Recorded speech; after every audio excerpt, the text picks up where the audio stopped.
And welcome to Rauta's Black Metal Reviews. This time we have a dual review by a Finnish band Kalmankantaja. And the reason is this, I actually have more than 2 releases of this in my pile, so why not to put 2 of them in together in this one review video, which features a couple of latest ones. Technically speaking, the last one was actually released and reviewed a little bit later than this one. Well, reviewed earlier, released later, and here I focus one of the latest one from 2021 and the first one of 2022. Now, the curious things with Kalmankantaja is you can really box it in the world of bedroom black metal from Finland. The band started only 11 years ago, and already they have more than 20 full albums, not to mention all those splits and EPs and whatever. And the curious thing is also that Mr. Main Man of Kalmankantaja, Grim666, is the only main man member of the band, whereas he has been using various vocalists like here, the guy from Ikuturso, and also previously the vocalist of Malum, or the main man of Malum, as one of the vocalists of the band. So there is a lot of different things happening. There are lots of different things happening in Kalmankantaja, not only in terms of music being created, but also how different vocalists are put into use. And like I said, more than 20 albums by now by this one-man band, technically speaking, which makes it rather curious. It's more about quantity than quality. Now here is also another twist to this Waeltaja, or Wanderer as it would be in English, is that the guy doing the vocals, the one from Ikuturso, also released or co-released this one on tape. So this tape version is from a different label by his own Korpituli Productions, which is here as tape version. And the CD version, which I just showed you, is actually from Wolfspearl Records from Poland, who has been actively releasing underground Finnish black metal names for a lot of years and doing a good job at it. So this is a co-joint operation of a kind, if you will, coming with a nice orange tape. Here it looks even more brighter than how it shows here in natural light. So this is one of those 2021 releases, and when I say one of those, I mean there are literally many of those. Then of early 2022, and this came out in January already, comes this album, which is number 20. While they're being number 19, this is number 20 in Kalmankantaja discography, and this then again features a little bit different setting. Not only in music, but also how it looks and how it sounds. Everything here is a little bit different. And this is more, slow tempo version and more melodic kind than Waeltaja. Both are kind of a trademark Kalmankantaja stuff. And I will get into that in a little bit later. But they all have different, say, how to put it, different angles or different approach. This rather atmospheric black metal Kalmankantaja is doing, basically being a Grim666 thing going on. Now if we take a look at Kalmankantaja Metal Archives site, you will see this vast discography. Basically this is a Finnish version of what is going on in so many other countries as well. Sweden has Hermodr, once again this guy having various amounts of different bands, but also a lot of releases under Hermodr releases from Australia region. We have Striborg, and there are lots of these kind of bands, or actually artists, who have these kind of a so-called bedroom black metal projects with a lot of different releases. And sometimes it definitely is quantity over quality. I hate to be this nasty, negative motherfucker, but it needs to be addressed. And in my opinion, Kalmankantaja has been one of those bands that didn't start too well. But later on, it started to, catch up, progress, and evolve something into very different in terms of quality, but also in style. And in my opinion, the peak moment, and not that I have been really reviewing all these 20 releases so far, but in my opinion, the peak moment, at least of the albums I've heard, and that is 10 plus, is this era in 2019 with Kaski and Korpi, where I think the band reached its most majestic point with very atmospheric and melancholic black metal.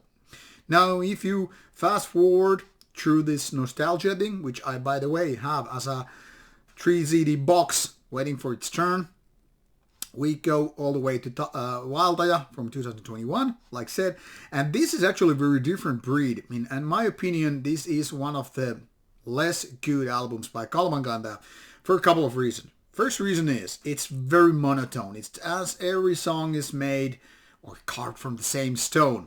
That is, throughout these 40 minutes, it seems like you're listening to one song only. It's very repetitive. It's almost like a Finnish version of Dark Funeral in terms like, if you have heard one song, you know the rest. It's basically same tempo throughout the whole thing. There's not much variation throughout the songs. It's just kind of a semi-melodic, fast tempo black metal. There's less variety than with typical Dark Funeral album, which should give you a little bit of an idea what's going on. Now, however, this is a little bit rawer and less sinister or dark than typical Dark Funeral album, which makes this a little bit more different tune. In all ways, this is much like too much done by one receipt only.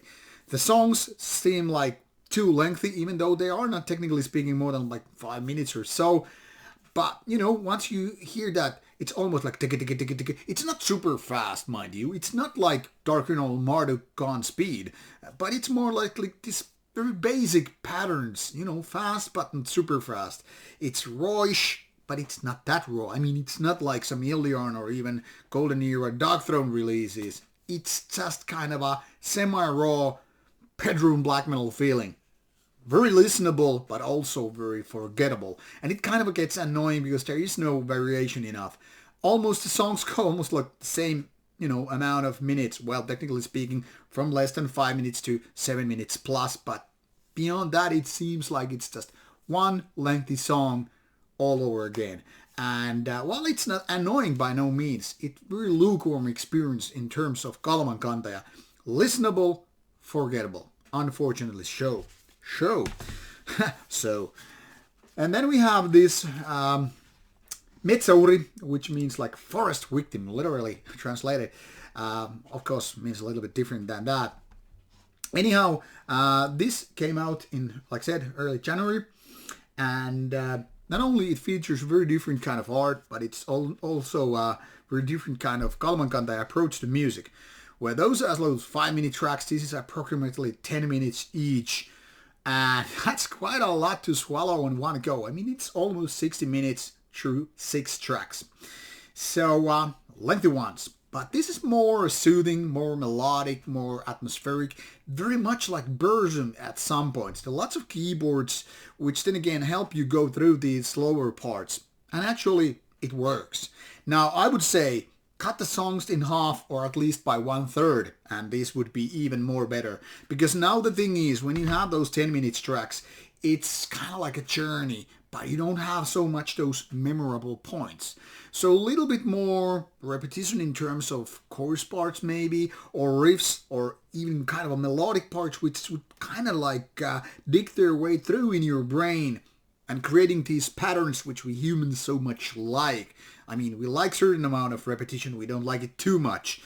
And then you have what it would be called like maybe hit song. Hit song might be a little bit too much, but even early Burzums have that like, okay, now comes this riff. You know, there are certain patterns and certain melodies or certain vocal parts or whatever which kind of stick to your brain. Suddenly life has a new meaning. You know, and I think that's where Metsäuhri goes a little bit off from the road. While I quite like that melodic, atmospheric ways, and here the kind of a grim sound that is not very purely produced, kind of what works for the favor of the band. And while the vocals could be a lot better, they do their job. Much like with Waeltaja. They're not the greatest one out there, but they do their job. So overall, I would say this is a little bit of a progress from Waeltaja, but not the best by Kalmankantaja, not the worst. But of these two, if I had to pick the winner, if I would just have to go with one album only, well, obviously Metsäuhri would be it. But for fans of the band, both are ones that I think are considered likable and worth listening to. But if you're new to the band, start with Metsäuhri and then progress to the older ones. Or even to the latest one, which is actually a re-recording of the old album, but now better made. So there it is. Kalmankantaja is an interesting band for various reasons. And if you like the band, and if you have missed it, there's the Kalmankantaja interview on the channel. Links are provided both for music and the interview, so check it out, and I hope you enjoy it. If you like the channel, give us a click and subscribe to the channel. Take care and bye bye.